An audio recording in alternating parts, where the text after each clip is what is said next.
what do they miss if they haven't got it? And that's birdsong. Stupid, thick, disinterested, which is not the case. It's just the fact that you have a problem with hearing. Hear to Help is a big lottery-funded project, and the idea is that we use volunteers who've been trained to carry out maintenance to hearing aids to maintain people's hearing aids either in drop-in centres in the local community or to go and visit people who can't get out of their houses and visit the local communities or the other departments and go to their houses and repair their hearing aids. For people that have hearing aids, they want them working all the time, otherwise they are limited by what they can hear. But the real element is the safety part about them, is that if they're walking on roads and they haven't got their hearing aids working, then they're more likely to get knocked down, you know, from the safety point of view. So it's the health and safety. I support local and national campaigns. I drive forward brand awareness and try and educate and inform members of the public via the media and digital platforms like Twitter and Facebook.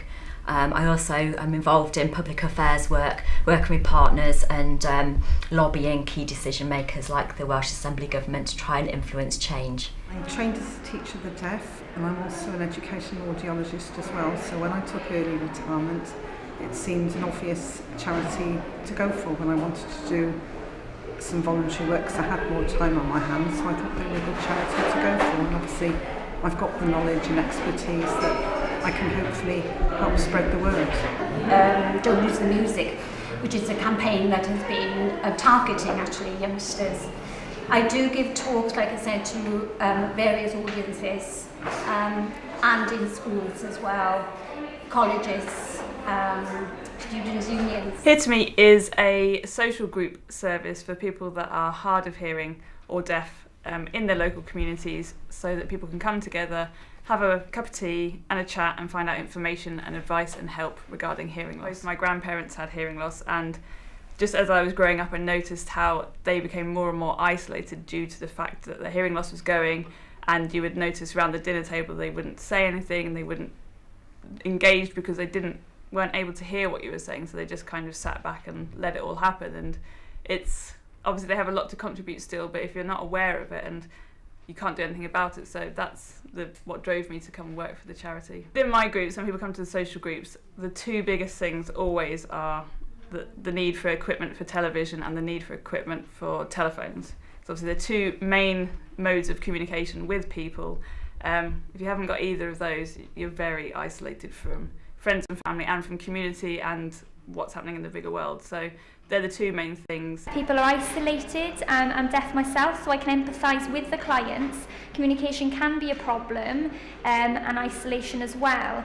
So I wanted that support to be provided, and I think it's really important to have that specialist support, because without it, then there's an increase in depression, mental health problems, and many other issues within the home and the family. Communication when you go to medical appointments, the hospital, there's lots of communication breakdown that can cause depression and make deaf people feel quite low, and it's their right to have accessibility. When I was growing up, there wasn't much support. My education was quite poor, and I didn't have proper support. It was poor. My family were really good, but they don't use sign language. They didn't at the time. When I was 16, that's when I acquired sign language, and I learnt it very quickly. And I knew immediately that it was my language. It was sort of innate within me, and I can now get interpreters in my everyday life so I can communicate, and that's improved greatly. I went to college, to university, and everything improved going forward. But up until that point, no, not really. From 16 onwards, everything really improved. In Wales particularly, we campaigned for having more lip reading tutors. 2 years ago in Wales there was only 7 tutors for the whole of the country. So we got some funding from the government, so we won some funding. So by next year we'll have 24 additional lip reading tutors in Wales, which will mean in most communities in Wales we'll be able to provide lip reading tutors. So they're real campaigns that have made a massive difference to people's lives. I think reaching people is the key for us. I mentioned information and the importance of information. People don't know much about hearing loss. People don't know things like that hearing aids are free in the NHS. people don't know where to go when their hearing starts to go. So we want to arm people with that information so they can take steps to protect themselves, and when the need comes, that they're able to get the support they need.